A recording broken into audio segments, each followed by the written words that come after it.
अस्सलाम वालेकुम अबरार-कुरैशी यूट्यूब देखने वाले तमाम अहबाब को आज मुझे एक जुमला याद आया उर्दू का। वो कहते हैं ना, तेरी याद आई तेरे जाने के बाद। यकीनन मैं मिकी आर्थर की बात कर रहा हूँ और पाकिस्तान दूसरे T20 मैच में भी बुरी तरह से फ्लॉप हुआ। अभी बॉलिंग में हो रहे हैं और इससे पहले बैटिंग में उन्होंने सत्यानाश किया। मोहम्मद रिजवान पहली बॉल के ऊपर क्लीन बोल्ड हुए। किसी तरह से भी डिज़र्व नहीं करते कि वो टीम का हिस्सा हों। बाबर आजम माना कि बहुत अच्छे खिलाड़ी हैं, बेचारे आउट क्या हुए कि पूरी टीम का सत्यानाश हो गया। क्या ज़रूरी है कि एक कैप्टन और बाबर आजम ओपनिंग में अच्छे खेलें और बाकी आप लोग खेलेंगे? इमामुल हक वो भी फेल हो गए। हारिस सोहेल गंदा शॉट खेला। इफ्तिखार अहमद को दाद दूंगा, नडर हो के खेलते हैं और उन्होंने थोड़ा सा टीम को संभाला दिया। मोहम्मद आमिर ने इनिंग्स का पहला छक्का लगाया, लेकिन हसनैन ने पहली बॉल के ऊपर चौका लगाया और उसके बाद मुझे तरस आया, क्योंकि वो बैट्समैन नहीं है, उनका कोई कसूर नहीं है। मोहम्मद आमिर और वहाब रियाज अगर टीम में ना हों तो हमारी बॉलिंग भी कुछ नहीं है। हसनैन को बॉलिंग करते देख लीजिए, श्रीलंका के अगेंस्ट किसी हादसे के तौर पे तो उन्होंने हैट्रिक की, लेकिन बॉलिंग बस जोर लगाए जाओ, कोई इन स्विंग नहीं है, कोई आउट स्विंग नहीं है, कोई एक्शन नहीं है। और बॉलिंग के लिए जब वापस जाते हैं तो कोई इम्प्रेशन नहीं है, कोई एग्रेशन नहीं है। और टीम के अंदर मेरे ख्याल से कम 5 खिलाड़ियों की तब्दीली नहायत ही ज़रूरी है। खुशदिल पहला अपना उनका डेब्यू था, लेकिन वो मेरे ख्याल से सिंगल से ऊपर नहीं जा सकते। और भले ये नए खिलाड़ी हैं, इनको टाइम लगेगा कुछ करने के लिए, मगर उसके बावजूद हमारी मैनेजमेंट को चाहिए कि इनको मोटिवेशन इनकी की जाए खिलाड़ियों की। उनको पता होना चाहिए कि आप मैदान में खेलने के लिए जा रहे हैं और जीतने के लिए जा रहे हैं, कहीं को अपनी ज़ात का मामला नहीं है। डरे मत, पाकिस्तान जैसे मुल्क की आप नुमाइंदगी करते हैं, मगर डर और खौफ वही बात जो यस्टरडे मैंने की थी, उसी के ऊपर हमारी टीम अटकी है।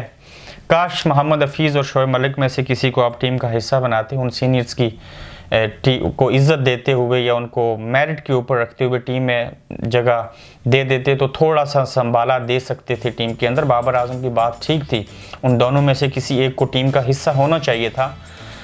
इसके अलावा देखा जाए तो बात ये नहीं होती कि किस तरह से आप किसके अगेंस्ट खेले और किस से हारे, बात ये होती है कि किस तरह से खेले और क्यों हारे। वही चीज़ें, वही पुरानी गलतियां, और पाकिस्तान क्रिकेट बोर्ड को पूरा रीशेप करना होगा इस सिस्टम को।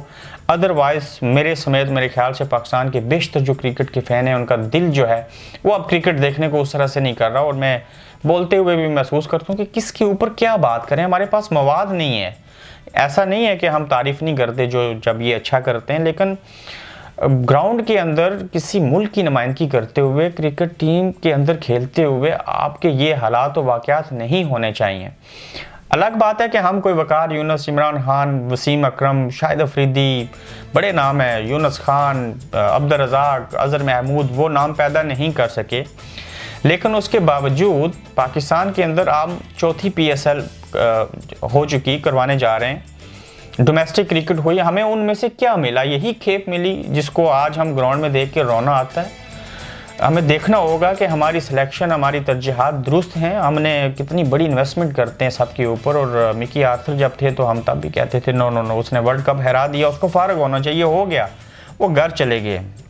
मैंने भी उनके ऊपर तनकीद की, लेकिन आज फील होता है कि मिकी आर्थर और बैरूनी ममालिक के जो हम कोच रखते हैं वही बेहतर हैं। वो बाहर से होते हुए हमारे सिस्टम को समझते हैं, अंडरस्टैंड करते हैं और मेहनत करते हैं। आप एक बंदे को 2 जिम्मेदारियां दे रहे हैं, सारी चीज़ें कर रहे हैं, कन्फ्लिक्ट है, तजाद है इन चीज़ों के अंदर, और वो जॉब भी उस तरह से नहीं हो रही जैसे कि उसको होना चाहिए।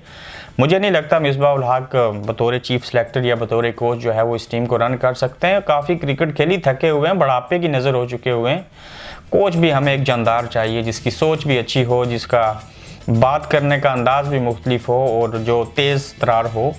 अदरवाइज़ हमारे लिए बड़ा मुश्किल है कि हम अपने आप को T20 की नंबर 1 टीम रखें या वनडे के ऊपर अंदर हम कहीं आगे आ सकें, या टेस्ट में। कोच तो यही रहेंगे ना, सारी चीज़ें होंगी, थोड़े से प्लेयर आगे पीछे होंगे। यही हालात रहे तो ना सिर्फ पाकिस्तान क्रिकेट टीम के फैंस जो हैं वो मायूस होंगे, बल्कि पाकिस्तान क्रिकेट टीम तीनों फॉर्मेट के अंदर बहुत पीछे जाएगी। और T20 वर्ल्ड कप में हम जो ये सोच रहे हैं कि हम नंबर 1 टीम है और हम फेवरेट की लिस्ट में होंगे, तब तक सत्यानाश हो जाएगा। गौर व फिक्र करने की ज़रूरत है। और मायूस नहीं होना चाहिए, उसको गुनाह कहा जाता है। लेकिन जिस तरह के हालात हैं इन प्लेयर्स के और टीम की जो हालत है, हमें अच्छा लीडर चाहिए, अच्छा रहनुमा चाहिए क्रिकेट के अंदर भी, जो बासलाहियत भी हो और लोगों को साथ भी लेके चले। और काफ़ी सारी चीज़ें जो हैं वो थोड़ी थोड़ी एक्सपोज होने के बाद हमें समझ आएगी कि किसको होना चाहिए था, किसको नहीं होना चाहिए था। लेकिन ओवरऑल हमें बहुत कुछ करने की ज़रूरत है और काफ़ी सारी चीज़ों को रिव्यू करने की ज़रूरत है। जब तक हम मेरिट के ऊपर सारी चीज़ों को सामने रखते हुए पर्सनल इंटरेस्ट को छोड़ के क्रिकेट को आगे लेके नहीं बढ़ेंगे, तब तक हमारी क्रिकेट टीम जो है वो कभी भी आगे नहीं आएगी, हमारी क्रिकेट आगे नहीं बढ़ सकेगी।